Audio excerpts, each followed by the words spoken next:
Good morning, Dabarkads! Nandito pa rin po tayo sa Sampaloc area, particular sa may kanto ng Carola Street, Dapitan. Okay, Sampaloc po ito ha. Ayan, ngayon po medyo sumisikat po ang araw, paunti-unti, bagamat may nagbabanta po ng bagyo na si Uwan at marami nagdadasal, sanitairo na sana po huwag na po siyang tumuloy. Ayaw po natin sa kanya. So God, kailangan medyo ilihis mo please at kumari lusawin mo na lang po siya. Okay? We pray na sana po lusawin mo na lang, Lord. Thank you, Jesus. So, ayan, nandito po tayo sa Dapitan Street, corner po ng Carola. At ito po, medyo ang traffic ay umuusad na sa oras na ito, no? Mag-11 o'clock in the morning, araw po ngayon ng Biyernes. Thanks God, it's Friday. At sa oras na ito, meron po tayong nadaanan na nagtitinda po naman ito ng mga prutas.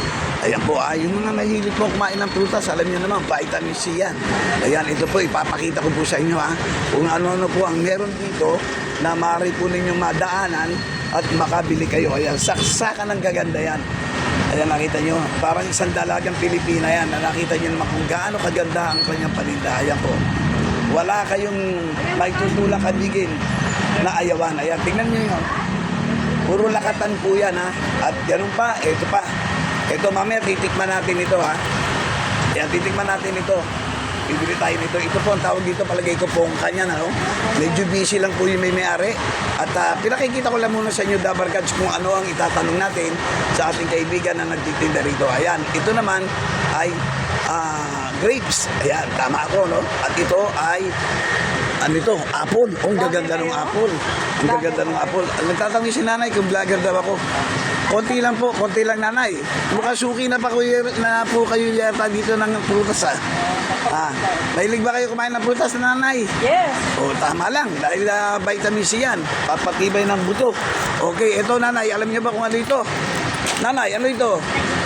Grapes din yan. Grapes din. Kulay green nga lang. Alam ni nanay. At ito naman, kung di ako nagkakamali, ito ay isang napakagandang melon. Melon yan. Yan, melon. Mamaya aalamin natin ang mga presyo nito, no? At para may idea po kayo. At hindi lang yan, but wait, meron din po tayo yung makikitang mga ibinibenta nila na ibang klase. Sino nauunahan si Galyero? May sumasabay sa atin. Madam, ayun si Madam. Sabay tikim ng nawala tuloy, nagbakal tuloy si Galyero. Anyway, tuloy tayo. Sabi niya, ano sabi mo kanina? But wait. Meron pa. Ano pangalan mo nga? Madam, ano pa pangalan mo? Yeah, Yun, secret. Nanay, dahil isa kayo na-interview ko. Katakot ako dati. Pangalan mo, pangalan? Ena, Rodriguez. Yun. Kagawad po ba kayo? Dati. Dati. Maris Alisa po. Tapos na, yun.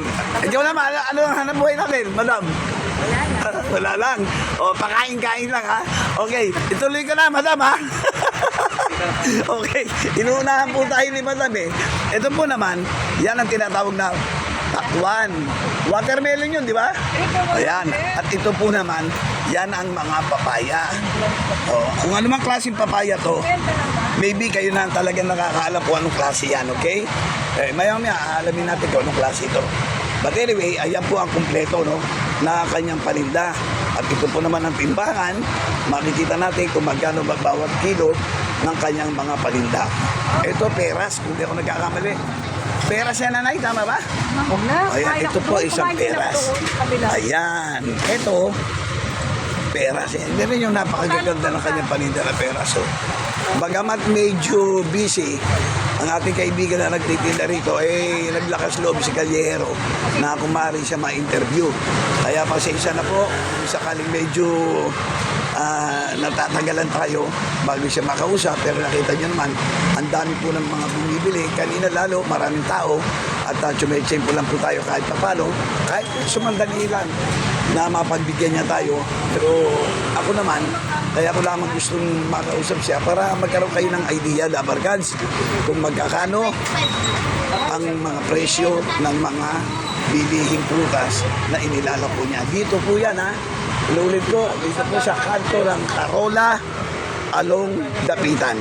Okay, araw po ngayon ng Friday, but kung sakali wala po tayong oras para matanong pa siya, ayoko naman kayong mag-intay, pasyal na lang po kayo dito po mismo sa kanto ng Carola at ng Dapitan, along Dapitan, okay?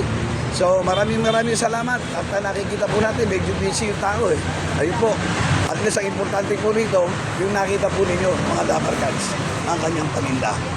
So with that, iyan po ang update ni Caldero ngayong araw ng BMS. Thanks God, it's Friday. So silipin niyo po siya sa kanyang pwesto. Tingnan natin. Maraming salamat po ulit. God bless you. Bye-bye.